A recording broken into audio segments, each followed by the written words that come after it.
Welcome to the Uncle's channel. Thanks for watching today, and let's continue our journey to finish every single Game Boy and Game Boy Color game. Today focus on a game called Toy Story for the original Game Boy. Now, I did have this particular game growing up, and I have some very fond memories of it. I got over the summer one summer, out of school obviously, and I remember I created what we called a air tent. And so you take like a box fan and a bed sheet, and you sort of wrap it around the back, put books all around it. And you have a tent that's being blown up by a fan that you can just sort of crawl into. It keeps you super cool. And just a great memory I have while playing this particular Toy Story game.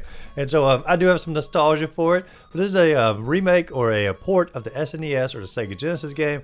Obviously cut down a little bit, but still the overall same base game as the other system. Now the game is going to be a side-scrolling platformer, and it does follow the movie very closely, but I can't say like it's a perfect game playing in retrospect, but like I said, I do have a fond place for it in my heart from growing up. Now this particular game did get moved up in our queue a bit because Hot Wheels 555 requested my earlier videos, so naturally I moved it up in the queue. And if there's a game that you want to see me cover sooner or later, let me know the name of the game in the comments down below, and just like Toy Story, I'll move it right on up. Now I always like to start the videos off looking at the box art for the game first, and the box art for Toy Story here, I mean it's pretty much the same cover as like the movie posters. You have Buzz, you have Woody, in Andy's room here, and Woody's pointing at something. I don't remember the exact scene from the movie this is pulling from. You can let me know in the comments down below which scene it is, but I know it's directly from the movie. And I mean, you know what you're getting here. It's a Toy Story game based on the movie. The cover says that completely, and so a good cover for the game. Now when you load up here, the title screen is very basic. Just simply says the name of the game and has one of these songs from the Toy Story soundtrack playing in the background, which is the Randy Newman song Strange Things. And it's a very good rendition of it as far as like a chiptune version. I'll let a little bit of it play right here.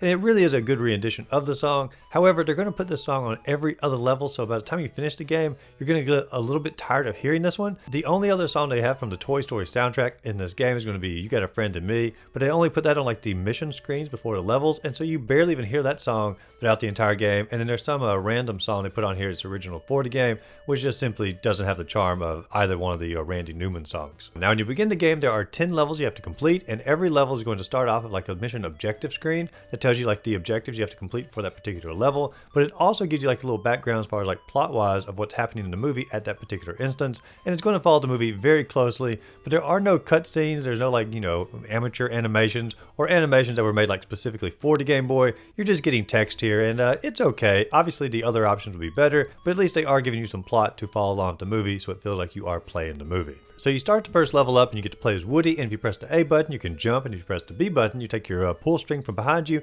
and throw it out in front of you like a whip, and you can of course tie different enemies up, or you can use it as a grappling hook later on in the game to swing from one part to another. And the first level is really simple here. You just journey left to right, basically tying up like the little trains and whatnot to come at you, or little airplanes or helicopters, and you find the tub that the army men are in. You just do your little pull string to open that up, and then you of course find the receiver, use your pull string on the receiver, it drops down, the army men carry it off to the edge of the level, and you hop on a little table next to the receiver, and that's the entire first level here. Now as far as graphics go, I feel like they took a page out of Donkey Kong Land's book, because they're taking very high quality computer animated images and doing their best to sort of translate that over to the Game Boy, and not making just simply a cartoonish version, but trying to make it look like it's way more high quality or way more advanced than really what it is. And there are several games that did this. Killer Instinct did it, Donkey Kong Land did it, and I know I've covered more in the series that have also done it. It was a very popular animation style at the time. I feel like this game did a little bit better than some of the other ones, just simply because the background is for the most part a single color, and that allows your character sprite to stand out a little bit more, and the game doesn't feel like a blurry mess. And so I don't feel like the graphics are terrible for the game. They could have obviously done a little bit better as far as like some creativity wise. They don't have a ton of stuff like harkening back to the movie. Like Ham is in this level, the you know, the piggy bank. You have like the little cardboard box that has like the word bank on it from the Andy's room as well. And so there are like a few things from the movie, but for the most part it feels like a very generic bedroom that you're journeying through. And that's going to wrap up level 1 though. Now level 2 is going to start up here, and Andy is rushing up the stairs. He has a new mysterious toy we don't know about, but we know he's coming, so it's red alert, and we have to get all the toys back in their original positions, so Andy doesn't know that toys of course come to life. And so we're having to help Ham, Robot, as well as Rex get back into the toy chest here, and all you have to do for them is just simply free them by using your whip to knock a pile of blocks off, and then they can of course walk over to this little I guess it's like an air pump. They hop on it, and then you can sort of catapult them into the toy chest here. And then you have Rocky and RC who need to hide underneath the bed, and for that you simply have to tear down another wall and they'll go underneath the bed, and then you have to sort of jump yourself on top of the bed to to position yourself just like you are in the movie, and you've completed level 2 here. Now level 3 rolls around and Buzz has officially appeared, and the toys are obviously mesmerized by Buzz, and Woody gets a little bit jealous, and so therefore Woody and Buzz decide to have a race to sort of try to prove that Woody is still a talented or a toy that's worthy of being their leader still. And so level 3 here is going to be a race, and as you're racing through the bedroom, I do love the sprite of Buzz Lightyear at some points because he gets ahead of you and he just sort of like rests, you know, like a little, I don't know what pose you would call that, but very much of a braggart pose, like, come on, Woody, that's the best you can do. I don't have to like get up. I can just sort of lay down and I'll still beat you. But Woody's journeying through the level here. You have to use your vocal cord pull string as a grappling hook, like I mentioned earlier. The enemies are going to be like those little toy sharks from the movie. You're going to hop up, try to grab them, but you can use your pull string to tie them up. There's also clowns that try to come after you, but you basically just journey left to right here, basically throwing your grappling hook pull string out on these little things hanging from the ceiling, and you just sort of go from one to the other until you reach the end of the level. And my best advice for this level is just simply don't overthink it, because if you just simply come off your grappling hook and just hold the A button down, you'll throw it out again and you'll make almost all of your jumps. But if you actually take a second to pause and try to time it right and throw the grappling hook out a second time, you'll almost always miss it. So like if you actually don't think too hard on this level, you'll do way better. And it did take me a little while to realize that as I was journeying through the game here. But also when you're going through this level, I did look on the shelf and see like which books Andy was reading. He's reading a book about droughts and one about toffee. It's like, what kind of kid is Andy to be interested in these two particular topics? I know like later in the game, when you're in Sid's room, he has books about like fairy tales and adventures. And like, that's a normal book for a normal kid. Like, what is Andy into for droughts and toffee here? Just an odd selection for the books. But level 4 rolls around here, and Woody has officially knocked Buzz out of the window. That would have been an awesome cutscene for them to try to render on the Game Boy. I wish they had have done that, but we didn't get that. And Rex is freaking out, and he's trying to get out of the bedroom. And he does ask us to have him accomplish the mission, and all we have to do is sort of climb the chest of drawers or the shelves or the bookcases here and get in front of Rex and knock down these little, I guess, blocks in front of him, and he can continue running from left to right. And we have to climb more shelves, bookcases, and whatnot in order to get in front of him. You know, sometimes land on little trash cans and just simply knock the pile of bricks off or pile of blocks off in front of him, and it continues on that way. It's not really the most exciting level, and I don't even think it's in the movie either, and so it's very much of an out-of-place level for the game. Now in level 5 here, all the toys have officially turned against me. They think that I've tried to kill Buzz, they want to get rid of me, and Rex is willing to help me out here, and I get to ride Rex in order to escape from the bedroom in order to try to go find Buzz. And so once again, I don't really remember this part in the movie at all, and I've seen the movie several times, and so why they just simply created these two levels for the game, not in the movie, I don't know. Maybe like it was originally in the movies, like part of the original script. It was sent over to the game companies to create a game based upon the script of the movie before it was finished. I don't know, but these two levels here are a little bit on the out of place. Still the overall like same overarching story, but not the exact same story as the movie. Now level 6 here is going to take place after me and Buzz have had our little scuffle outside the van at the gas station. We're getting ready to journey off into Pizza Planet in order to try to reunite with Andy. And obviously me and Buzz can't like stroll in there because everybody look at us like we're possessed toys and whatnot, because toys aren't supposed to just walk into a building. And so we disguise ourselves in like a little hamburger box for Buzz and like a soda cup, I guess, for Woody. And I always enjoy these outfits in the movie, and so like the idea they're in the game as well. I don't know, I enjoyed it in particular. But this level here is definitely Pizza Planet. You have to journey along the floor here. You can duck down in your little soda cup to avoid certain obstacles. There are like french fries that fall off the table or hot dogs that fall off the table. No pizza, oddly enough, that falls off the table. You journey by like arcade machines. There's like little soda machines, like little sodas are going to pop out, try to hit you. This is very similar to the actual Pizza Planet as far as like aesthetic wise inside the movie here. And then of course we do find the claw machine. We don't actually get a visual of the claw machine, which is a little bit disappointing because that would have been like a really cool part of the game as far as like graphics wise, seeing the claw machine, like the claw coming down. They didn't do any of that. They simply cover that as far as like the dialogue goes for level 7 here. And we basically know that Buzz is inside the claw machine. We're trying to rescue him.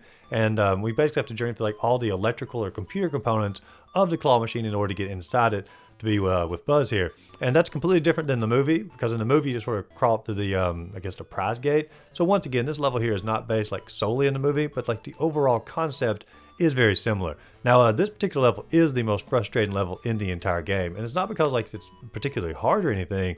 It's just simply because there are so many precise jumps that you have to make, and there's platforms that like come out of the wall, go back into the wall, or moving platforms, and it's just really frustrating trying to figure out like the timing on all that, because there is a little bit of a delay and Woody's jump is a little bit slow throughout the game, like as a general rule. And also this level has more stuff going on in the background, so it's a little bit hard to see.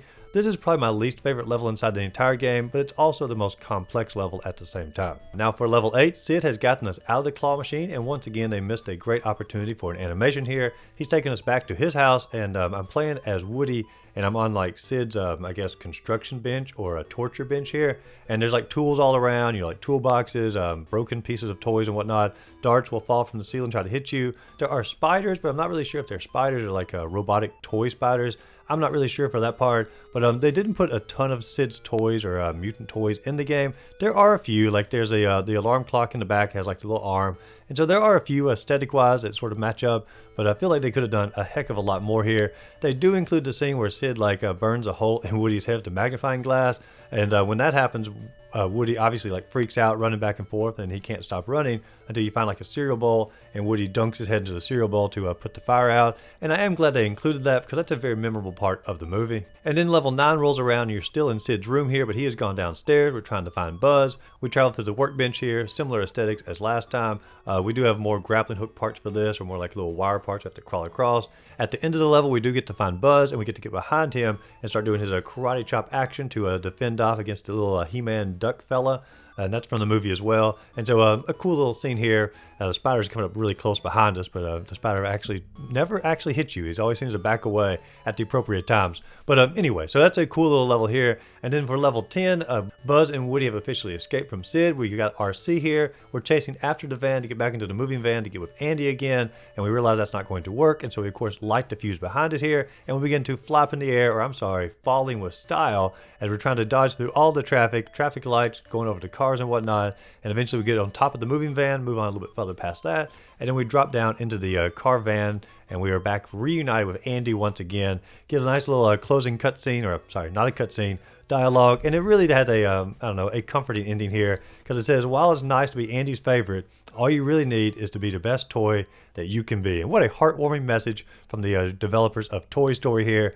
And at the close, you do get a little, I don't know, final cast of the characters, and then the credits begin to roll up here. And overall, I can't say it's like an amazing game, but like I said at the very beginning of the video, I do have nostalgia for it. I love the Toy Story movie, and so like the idea of playing as the Toy Story characters here, even though like the graphics aren't like fantastic, the music obviously could have had more songs in it besides like 2 random humans and 1 original song.